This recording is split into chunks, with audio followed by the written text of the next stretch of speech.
Hello అండి, welcome to Pavani vlogs. ప్రస్తుతం మనం ఇక్కడ ఉన్నటువంటి ఈ ప్రదేశం వచ్చి రాచకొండ ఏరియాలో ఉంటుందండి. అంటే మనకు ఇక్కడ చాలా వరకు ఈ పురాతనమైన టెంపుల్స్ అనేవి కనిపిస్తూ ఉంటాయండి. అయితే ఇక్కడ ఒక టెంపుల్ వచ్చి ఇక్కడ మనకు కనిపిస్తుంది కదా, మొత్తము ఈ చెట్ల పొదల్లో ఈ గుడి అనేది ఉందండి. ఒకసారి మనం ఈ గుడి చూద్దాం ఎట్లా ఉందనేది. ఇక్కడ మనం కింద చూడొచ్చు, మొత్తము ఈ ఎండకు మొత్తం చెట్లు ఎండిపోయి కింద మొత్తం ఆకులు చూడండి ఎట్లా కనిపిస్తున్నాయి మనకు. ఈ చెట్లు కూడా చూడండి మొత్తం ఎండిపోయి మొత్తం ఈ పొదల మధ్యన ఈ గుడి ఉండడం అనేది జరిగింది.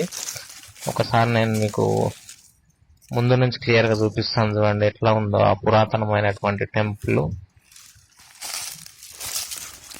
ఇక్కడ చూడండి, నేను ఇంకొక సైడ్ నుంచి కూడా వెళ్ళి మీకు క్లియర్ గా చూపిస్తాను ఆ గుడిని.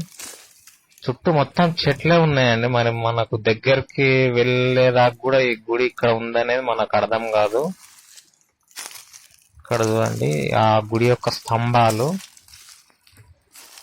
అంటే మరి మనకు 12-13 శతాబ్దంలో ఈ గుడులు అనేవి నిర్మించినట్టు ఇక్కడ తెలుస్తుందండి. ఇక్కడ చూడండి ఆ గుడి యొక్క ఎంట్రన్స్ భాగం ఇది. ఇక్కడ కింద చూడండి ఆ వెయిట్ కు కింద రాయి కూడా మనకు క్రాక్ అయినట్టు తెలుస్తుంది. ఎంత పైన టాప్ భాగము. సో ఎంట్రన్స్ లో మనం చూసినట్లయితే ఒక సైడ్ లో ఈ శంకు చక్రాలు అనేవి ఉన్నట్టు మనకు తెలుస్తుందండి. వాళ్ళు ఒక సైడ్ రైట్ సైడ్న మరియు ఇక్కడ లెఫ్ట్ సైడ్న ఈ శంకు చక్రాలు అనేవి చెక్కడం జరిగింది. ఇక్కడ చూడండి, మనం లోపల చూసినట్లయితే మనకు లోపల మనం ఎంట్రీ అవ్వంగానే ఇక్కడ చూడండి అంత ఎట్లా ఉన్నాయో.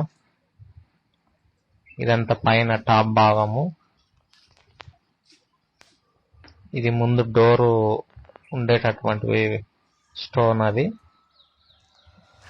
ఇక్కడ చూడండి కింద కూడా మరి ఈ ఫ్లోరింగ్ లో ఉన్నటువంటి రాయి కూడా ఎవరో ఒకరు మొత్తం బయటికి తీసి ఇక్కడ పక్కన పడేసినట్టు తెలుస్తుంది. ఇది మెయిన్ లోపల ఈ దేవుని యొక్క విగ్రహం అయితే ఎక్కడ ఉంటుందో ఇది ఆ ప్రాంతం అండి. మరి ఇక్కడైతే ఎలాంటి విగ్రహం మనకు ఉన్నట్టయితే తెలుస్తలేదు. సో మరి చాలా పురాతనమైనటువంటి టెంపుల్స్ ఇక్కడ. మరి ఇవి అడవి ప్రాంతంలో ఉండడం వల్ల కూడా కావచ్చు, మరి ఎవరో ఈ దేవుని యొక్క విగ్రహాలు అనేవి తీసి ఉన్నట్టు మనకు తెలుస్తుందండి. ఇది ఆ గుడి యొక్క లోపల ఉన్నటువంటి టాప్ భాగము పైన. ఇక్కడ చూడండి మళ్ళీ పైన ఉన్నటువంటి టాప్ భాగం ఎట్లా కనిపిస్తుందో చూడండి.